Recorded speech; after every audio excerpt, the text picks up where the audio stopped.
Today is the fourth Sunday of Easter preparations. Easter preparations లో 4వ ఆదివారానికి మనం వచ్చామండి. And the RCL chooses quite unique scriptures every time, and it surprises me actually. And this time also it surprised me. మరి RCL లో మనకు వారానికి ఉన్నటువంటి వాక్యాల్లో ఎన్నో మరి ఆశ్చర్యాలు నేను కనుగొంటూ ఉంటాను. అలాగే ఈ వారానికి ఉన్న వాక్యం కూడా ఒక ఆశ్చర్యం నాకు కలిగించింది. It was a big puzzle for me to understand what to bring, what kind of message I should bring from Joshua chapter 9 to 12 as we are going through Easter preparations. మరి ఈస్టర్ ప్రిపరేషన్స్ లో ఉన్న మనకు ఈ ఆర్సీఎల్లో యెహోషువ గ్రంథం 5వ అధ్యాయం 9 నుంచి 12 వచనాలు ఉన్నాయి కదా, వాటిలోంచి ఏం వర్తమానం తీసుకురావాలా అని నేను కొంచెం ఆలోచన చేయడం జరిగింది. So the first one was Joshua 5:9 to 11, and second one was 2 Corinthians chapter 5 verse 16 to 19. మరి ఆర్సీఎల్లో రెండవ కొరింథీయులకు రాసిన పత్రిక 5వ అధ్యాయము 16, 19 వచనాలు కూడా ఆర్సీఎల్ ఇవ్వడం జరిగింది. And then Luke chapter 15, well known passage to us, the parable of the lost son. అలాగే లోకా 15వ అధ్యాయం కూడా ఆర్సీఎల్లో ఇవ్వబడింది. ఇది లోకా 15వ అధ్యాయం అనగానే మనకు బాగా పరిచయం ఉన్న వాక్యాలు. As I was just comparing the scriptures, I found what is that, what is the connection between these verses, and I could not find for quite a long time how these verses are connected to each other. మరి ఈ యొక్క యెహోషువ గ్రంథంలోది, 2వ కొరింథీ పత్రికలోది, అలాగే ఆ యొక్క లోకా సువార్తలో ఉన్న వచనాలు ఒకదానితో ఒకటి ఎలాగ సంబంధపడతాయబ్బా అని 2-3 రోజులు అన్నట్టుగా నేను ఆలోచించవలసి వచ్చింది. But then I felt, okay, I prayed to God and said, okay God, this is the scripture you put before me. I'm going to try to understand with open mind each scripture as it is. Then you tell me how they are related.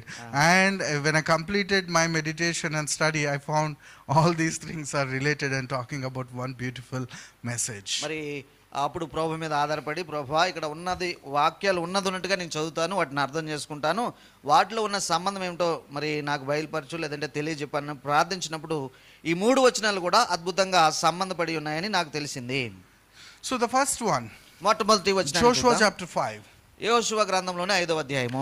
The context is this. మరి అక్కడ ఉన్న సందర్భం ఏమిటంటే, Children of Israel, they came out of land of Egypt. మరి ఐగుప్తులో నుండి ఇశ్రాయేలు జనాంగం అంతా కూడా బయటకు వచ్చారు. For 40 years Moses led them. మరి 40 సంవత్సరాలు మోషే వారిని నడిపించాడండి. And Moses passed away. ఇప్పుడు మోషే గారు మరి పరమపదించారు. Leadership has been given to Joshua. మరి యెహోషువకు నాయకత్వం అప్పగించబడింది. And Joshua was leading these people into Canaan. మరి కనాన్లోనికి వారిని నడిపించుటకు యెహోషువ మరి పనిగా ఉన్నది. And they came and camped at a place called Gilgal, which is just they crossed Jordan River. మరి యోర్దాను నదిని దాటిన తర్వాత మరి వచ్చిన స్థలమే యొక్క గిల్గాలు. అక్కడ వారు మరి బస చేశారు కొన్నాళ్ళు. And at that place they put some memorial stones for the miracle of God dividing or stopping the flow of what is this river? Jordan River. మరి యోర్దాను నది అది మరి పొంగి పొరలే కాలమని, అయితే దేవుడు అద్భుతం చేసి వారిని దాటించాడు కదా, ఆ నది మధ్యలో నుంచి రాళ్ళు తీసుకుని వచ్చి కుప్పగా వేసి ఒక సాక్ష్యపు శిలను కూడా వారు నిలవబెడతారు అదే స్థలంలో.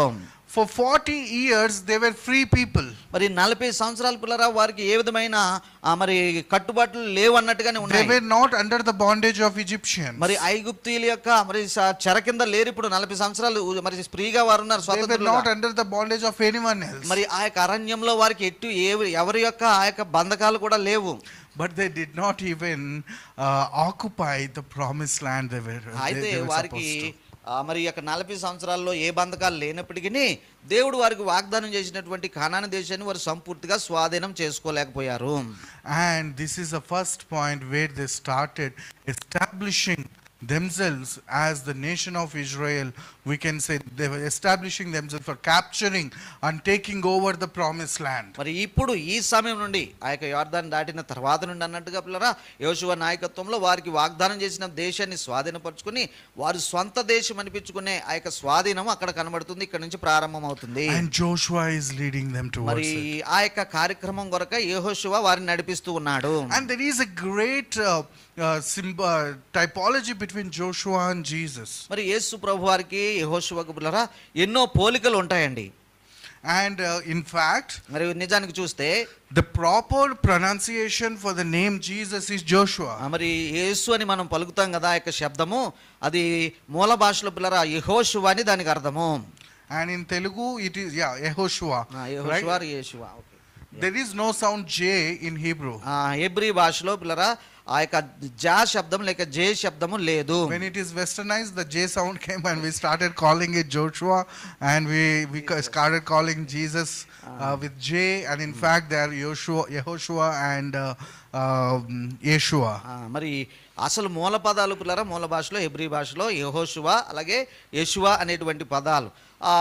జే శబ్దము అది కనుగొనబడిన తర్వాత ప్రాచ్యాతీకరణలో వెస్టర్నైజేషన్లో జీసస్ అని లేదంటే జాషువా అని ఇలా పిలవడం ప్రారంభించారు. So there is a great symbolism between Joshua and Jesus. కాబట్టి యేసు ప్రభు వారికి యెహోషువకు ఎన్నో పోలికలు మనం చూడవచ్చును. Moses was symbolizing the law. మరి అలాగే ఈ మోషే గారేమో ధర్మశాస్త్రానికి సాదృశ్యంగా He ఉన్నాడు. led them out of the bondage. మరి అతడు ఇశ్రాయేలు ప్రజలను బంధకాల నుండి విడిపించాడు, చెర But నుండి. he could not take them to the promised land. అయితే వారిని వాగ్దాన దేశానికి ఆయన నడిపించలేకపోయాడు. And God completely rejected him even entering into the promised land, not even allowing him even to look inside the promised land as a bird, in a bird eye view. మరి ఏదో విహంగ వీక్షణం కూడా మరి మోషేకు ఒక పక్షిలాగా ఎగిరి దేశాన్ని ఆ యొక్క కనాను దేశాన్ని చూడడానికి కూడా దేవుడు అనుమతించలేదు. ఏదో ఒక గుట్ట మీద ఎక్కి చూసి సరిపెట్టేసేయి అని చెప్పాడు తప్ప అన్నట్టుగా మోషేకు కనాను దేశాన్ని చూడనిచ్చాడు తప్ప వెళ్ళనివ్వలేదు. Moses could lead them. He lead them out of Egypt, and he could lead them for an intermediate period of 40 years. మరి 40 సంవత్సరాల పిల్లల వారు చెర నుండి విడుదలైన తర్వాత మోషే వారిని అధ్యక్షుడిగా లేక నాయకుడిగా ఉండి వారిని నడిపించుకుంటూ వచ్చాడు సరిహద్దుల వరకు అన్నట్టుగా. Joshua is the person who led them and took them into the promised land. And they occupied, they owned all the promises, and they entered, started enjoying the fruit of this land where honey and milk flows. మరి ఏ దేశమైతే ఏ ప్రాంతంలో అయితే పాలు తేనెలు ప్రవహిస్తాయని మరి ప్రభు వారికి చెప్పి నడిపించాడో దానికి నడిపించడానికి ఇప్పుడు యెహోషువ మరి ప్రారంభిస్తున్నాడు. యెహోషువ నాయకత్వంలో అది జరుగుతుంది. And in the similar manner, as I said, it is a typology. The law could not lead us into salvation.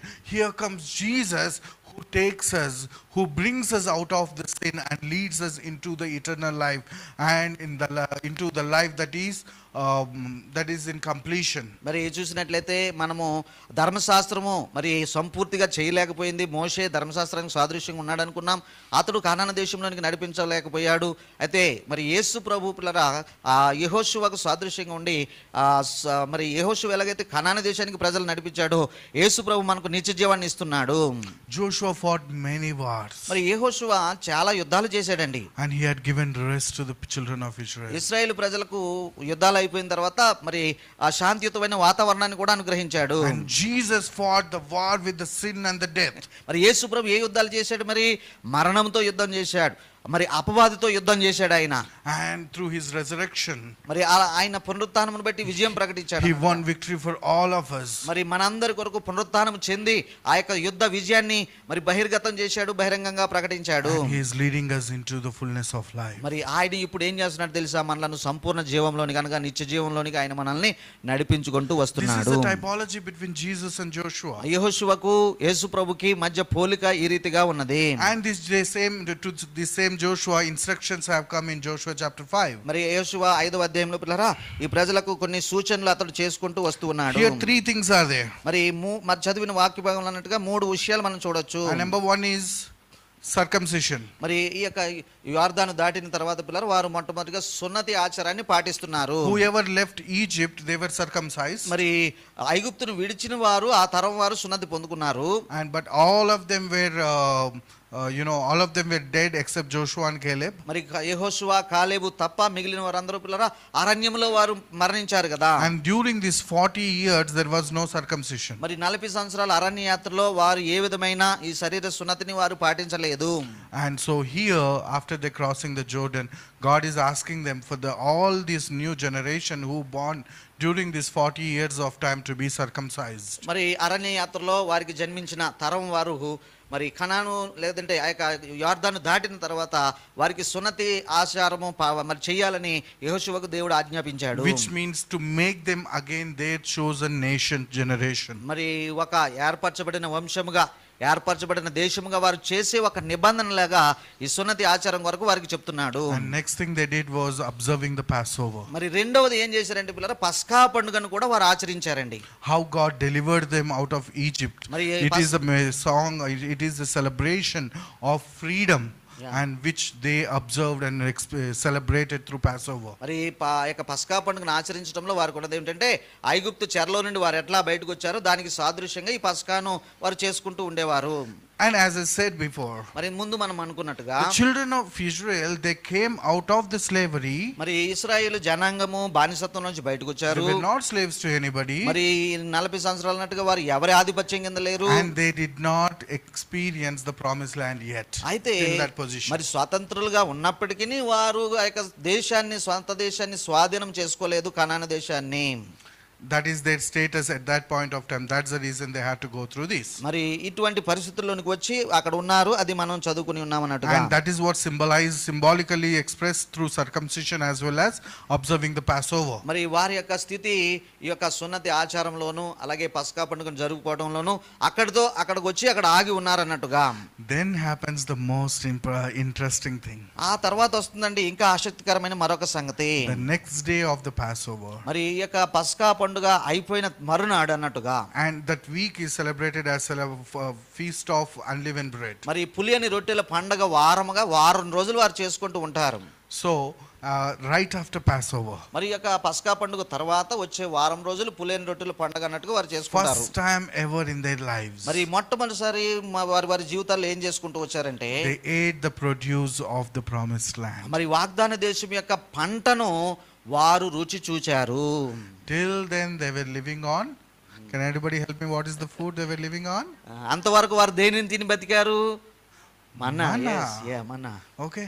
First time ever they were experiencing and enjoying the fruit of the promised land. కాబట్టి మొట్టమొదటిసారి వారు ఇప్పుడు ఆ స్థానిక దేశం, ఏ దేశం అయితే ఉన్నారో, ఏ ప్రాంతంలో అయితే ఉన్నారో ఆ ప్రాంతపు యొక్క స్థానిక పంటను వారు తిన్నారని రాయబడి ఉన్నది. And it is written immediately from that day onwards, manna has been ceased. మరి ఆ దినమందే ఆ పంటను తించుండ్రి అటు తర్వాత ఇశ్రాయేలులకు మన్నా దొరకలేదు. And no more manna. మరి ఇప్పుడు ఇక మన్నా వారికి అనుగ్రహించబడలేదు. They have to eat the produce of the land. మరి కనాను దేశపు పంటను వారు తినవలసి వచ్చినది. What does it tell us? మరి దానిలో ఉన్న పరమార్థం ఏమిటండి? It tells us about great provision of the Lord. మరి దేవుని యొక్క మరి అత్యంత గొప్పదైనటువంటి సమకూర్పును, సహాయాన్ని అది చూపిస్తూ ఉన్నది. Manna is a food which is tasteless food in fact. మరి నిజానికి మన్నా అంత రుచిగల ఆహారం ఏమీ కాదు. It's a heavenly food. మరి పరలోకం నుండి పంపబడిన ఆహారము. But it is not taste.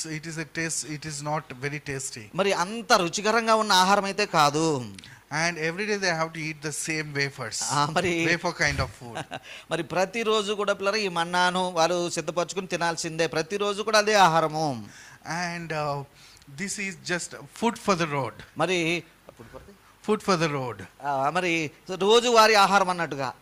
As we travel, sometimes we take which is road, easy. Okay. In south states, what we use usually marmaralu, right? Puffed fries or some things we take. Such a food. ప్రయాణంలో తినగలిగిన తేలికపాటి ఆహారం లాంటిది అన్నట్టుగా. It's not a food of celebration. మరి దావత్ లాంటి food అయితే కాదు, సెలబ్రేషన్ లాంటి ఫుడ్ అయితే కాదు. And they were eating manna for 40 years. 40 సంవత్సరాలు వారు మన్నాను తిని వారు కాలం గడిపారండి. That was a miraculous food. అది అద్భుతం కాదంటారా? ఎంతో అద్భుతంగా దేవుడు వారికి ఆహారం ఇచ్చాడు. That is a miraculous food. అది నిజంగానే ఒక అద్భుతము.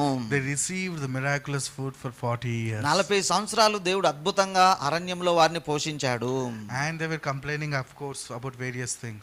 మరి ఈ 40 సంవత్సరాలు కూడా వారు ఎన్నో సనుగులు గొనుగులు చేశారనుకోండి. However, they were provided miraculously. మరి ఏది ఉన్నప్పుడు సనిగినా గొనిగినా గానీ అద్భుతంగా దేవుడు మాత్రం వారిని నడిపించాడు.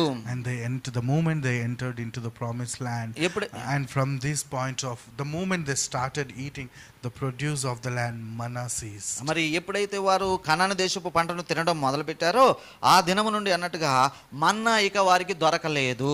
They have to eat the food that naturally comes. మరి ఆ యొక్క స్థానిక దేశంలో పండిన పంటను ఆ ప్రకృతి సంబంధమైన పంటను వారు తినవలసి ఉండేది. They were receiving the miraculous food. మరి అంతవరకు అద్భుతమైన ఆహారాన్ని వారు They పొందుకున్నారు. were receiving miraculous provision. మరి అద్భుతమైన దేవుని సమకూర్పును వారు పొందుకున్నారు. But now onwards they have to receive the natural provision. మరి ఇప్పుడేమో ఇక స్వాభావికమైన ప్రకృతి సంబంధమైన పంటను వారు తినవలసి They ఉంటుంది. have to till their ground, they have to cultivate food and they eat. They మరి have to ఇప్పుడు వారు దున్నాలి, విత్తనాలు విత్తాలి, నీరు కట్టాలి, బహుశా మరి పంట సమకూర్చుకోవాలి, దానిని వారు తినాలి అన్నట్టుగా. Sometimes, my brother, in our own life, we get tempted, we get addicted to so much of miraculous provision of the Lord, and we find taking the natural provision of the Lord so lightly and badly. కాబట్టి మన జీవితాలను ఒకసారి పరిశీలన చేసుకుంటే సోదరి సోదరులారా, ఆ దేవుడు అద్భుతంగా నడిపిస్తున్న విధానాన్ని, మరి పోషిస్తున్న విధానాన్ని, లేదంటే సమకూరుస్తున్న విధానాన్ని మనము తేలికపాటిదిగా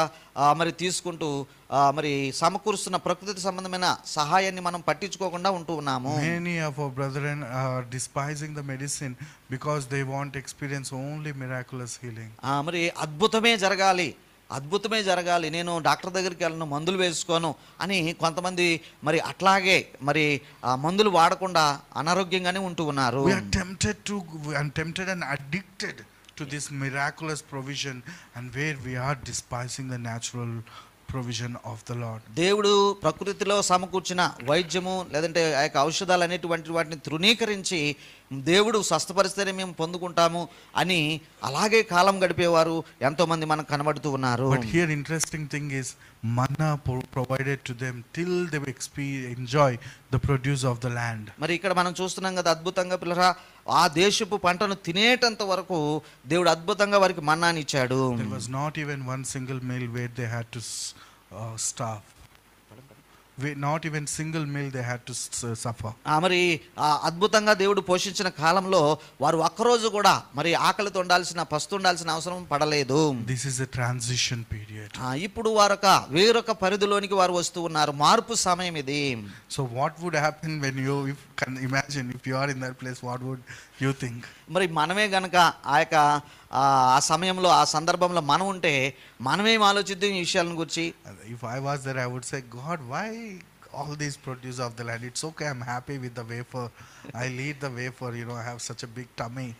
So wafer is okay. I don't need to go ప్రభువా, until నువ్వు the ground. కలగజేస్తున్న ఆ తెల్లటి ఆహారము, ఆ చిన్నపాటి ఆహారం సరిపోయింది కదా, ఇప్పుడు నేను మరి వ్యవసాయం చేసుకోవాలా, పండించుకోవాలా, తినాలా, ఇదెందుకు, నేను అదే నాకుంటే బాగుండు అని నేనైతే అనుకునేవాడినండి. We all want the easy food. మనకి మరి ఎట్లా దేవుడు సమకూర్చే ఆహారం అయితే మనకు బాగుంటుంది కదా. But this particular incident teaches us to trusting in the Lord even when his provision look less dramatic. మరి చూసినట్లయితే పిల్లలు, దేవుడు సమకూర్చే ఆ యొక్క అద్భుతమైన ఆహారం ఆగిపోయినప్పటికీ దేవుడు నడిపిస్తున్నాడు, ఆ యొక్క మరి స్థానిక పంటని ఇస్తున్నాడు అనేది ఈ వాక్య భాగాల్లో మనం చూస్తూ ఉన్నాము. It also reminds there is a great banquet waiting for us if we are in this intermediary transition period. మరి మనము కూడా మరి ఒకనొక గొప్ప విందుకు దేవుడు మనల్ని సిద్ధపరుస్తున్నాడు. మరి ఆ కాలం అది వచ్చేటంత వరకు ఈ మార్పు కలిగించే సమయం అన్నట్టుగా ఈ ట్రాన్సిషన్ పీరియడ్ లో మనం ఉంటూ ఉన్నాం అనేది గమనించుకోవాలి. Just as the Siyonu Patalu song said, we are in the transition period now. మరి ఆ పాట, తెలుగు పాట పాడారు కదా, పాత పాట అని చెప్పారు. ఆ సియోను పాటలు పాడుచు సంతోషంగా సాగిపోదాం, ఈ ప్రయాణంలో వెళ్ళిపోదాం, ఈ మార్పును అందుకుందాం అన్నట్టుగా ఆ పాట అర్థం ఉంటుంది. We are at the transition period. A great banquet is awaiting us. మరి గొప్ప విందు ప్రభు మన కొరకు సిద్ధపరిచారు, దాని కొరకు వెళుతూ ఉన్నాము. మనం ఈ ప్రయాణంలో ఉన్నాము. ఈ యొక్క మరి విందుకు సిద్ధపరచబడే, ఆ మార్పు చేయబడే ఆ సమయంలో మనం ఉన్నాము. The same thing God said, Jesus said in Matthew 26:29, but I say to you, I will not drink of this fruit of the wine from now until the day when I drink it new with you in my Father's kingdom. మరి మత్తయి 26 మరి 29వ వచనంలో ఇలాగ అంటున్నాడండి, నా తండ్రి రాజ్యంలో మీతో పాటు నేను మరలా ఈ యొక్క ద్రాక్షరసం పుచ్చుకునే వరకు నేను మరలా ఎన్నడూ దీనిని పుచ్చుకోను అని చెప్పిన సందర్భము. And in Isaiah chapter 25, 6-9, it says, time is coming for us to participate in heavenly banquet. మరి యెషయా గ్రంథము 25వ అధ్యాయము 6 నుండి 9 వచనాల ప్రకారం ఇదిగో ఒక సమయం వస్తుంది, పరలోకంలో ఒక విందు ఉండబోతుంది, ఆ సమయం వస్తుంది అన్నట్టుగా.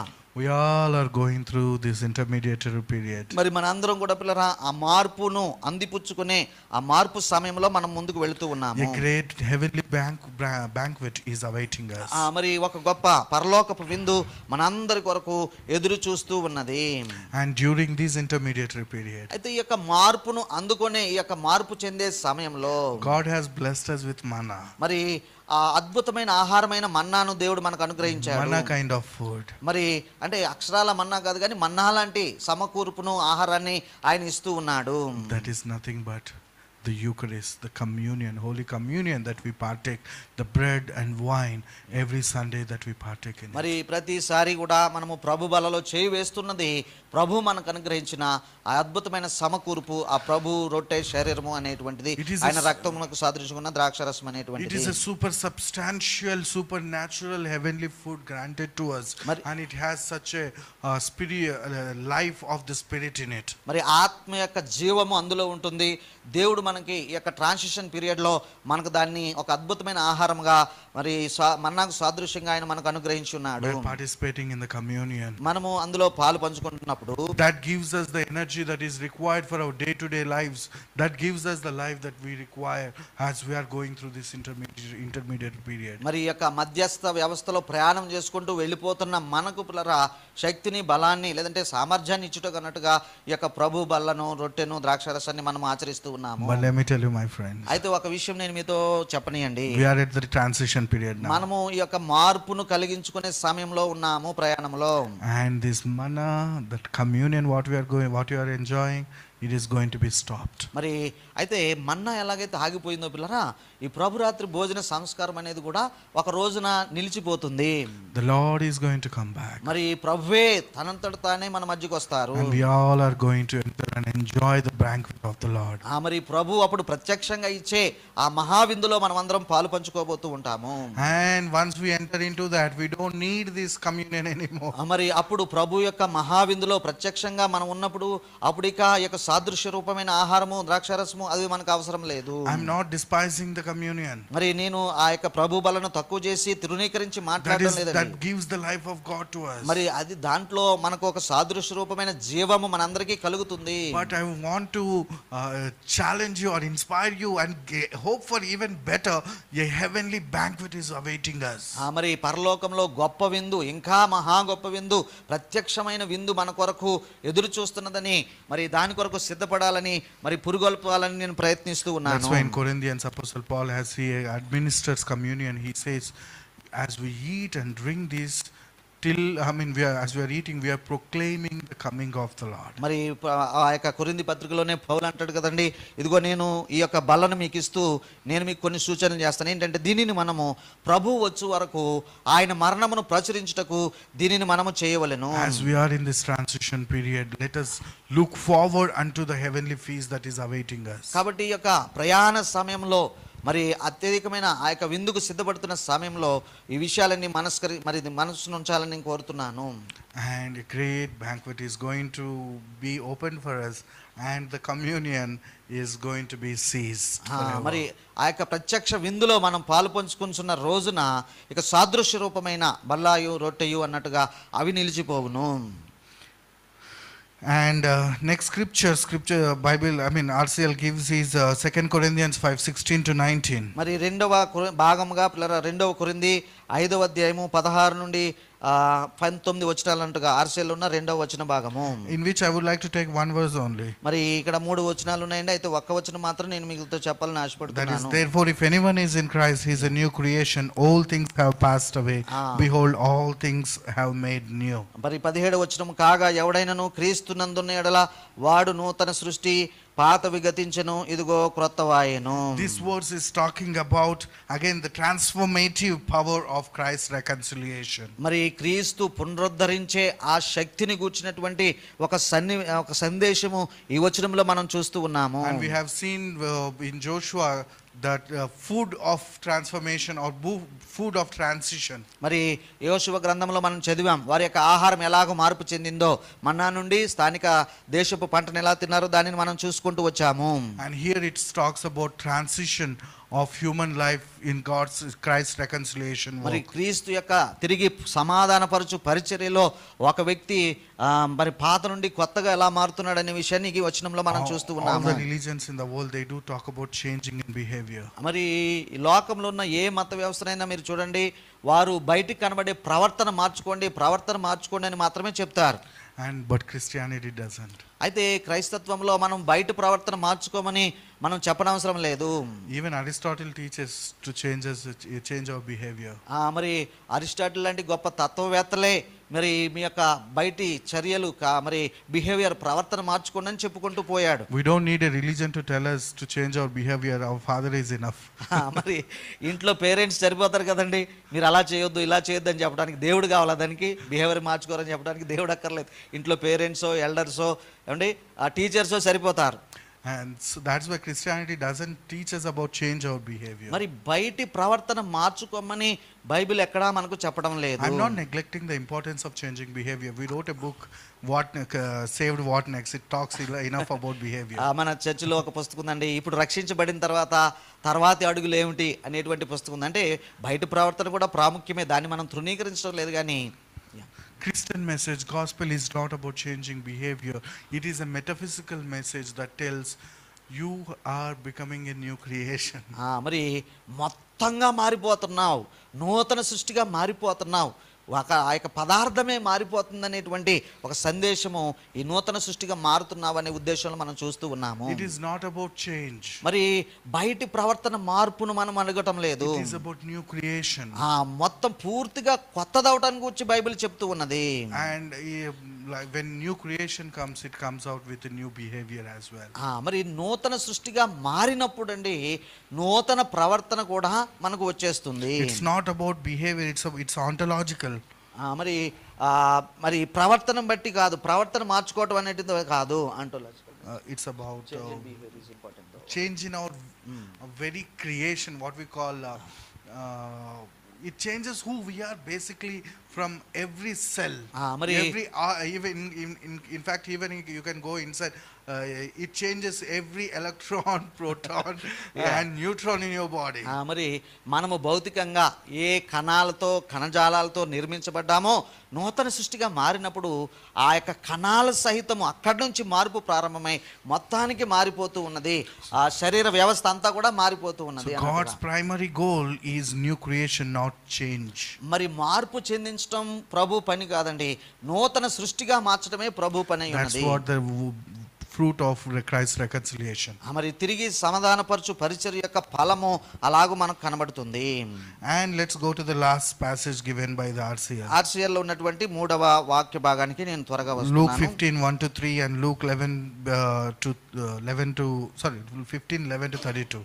మరి చూసినట్లయితే లూకాసు వార్త 15వ అధ్యాయము మొదటి 3 వచనాలు అలాగే 11 నుండి 32 వచనాలు అన్నట్టుగా. Parable of lost sheep, parable of lost son. మరి తప్పిపోయిన గొర్రె అలాగే మరి ఇంటి నుంచి వెడలిపోయిన కుమారుడు అనేటువంటిది. What is the common thing in this? మరి రెండిట్లో మరి కామన్ గా ఉన్నది ఇద్దరు దాంట్లో ఉన్న లక్షణం ఏమిటండి? Lost coin and lost son. రెండిట్లో ఉన్న కామన్ గా lost son. I mean coin కాదు, lost sheep and lost son. Okay, can you guess what is the common thing in తప్పిపోయిన గొర్రె మరియు తప్పిపోయిన కుమారుల్లో రెండు ఉపమానాల్లో ఉన్న ఒక సర్వసాధారణ విషయం ఏమిటి? ఇద్దరికి ఉన్న ఒక లక్షణం ఏమిటి? Okay, one common thing. రెండిట్లో ఉన్న మరి ఇద్దరికి ఉన్న ఒక లక్షణం ఏమిటి? రెండు ఉపమానాల్లో ఉన్న లక్షణం ఏమిటి? Both are lost. ఓకే, గొర్రె purposefully lost, without purpose, unintentionally lost. But the most common thing in these two parables is celebration. పిల్లరా, ఈ రెండిట్లో ఉన్న ఒక కామన్ విషయం ఏమిటంటే దొరికిన తర్వాత వారు మరి ఆ యొక్క పార్టీ చేసుకున్నారు కదా, దొరికిన తర్వాత పండగ చేసుకున్నారు కదా ఆ విషయం. After the sheep was found, there was a party. మరి తప్పిపోయిన గొర్రె దొరికినప్పుడు వారు సంతోషించారు అందరూ కలిసి. When the lost son came, there was a party. మరి అలాగే ఆ యొక్క వెళ్ళిపోయిన కుమారుడు తిరిగి రాగానే ఇంటిలో గొప్ప విందు జరిగింది. And whenever the lost thing is found, there is a celebration. పిల్లరా, మన విషయాల్లో కూడా ఎప్పుడైనా పోగొట్టుకున్నది దొరికితే సంతోషించడం ఎవరు ఆపలేరు, సంతోషిస్తాం.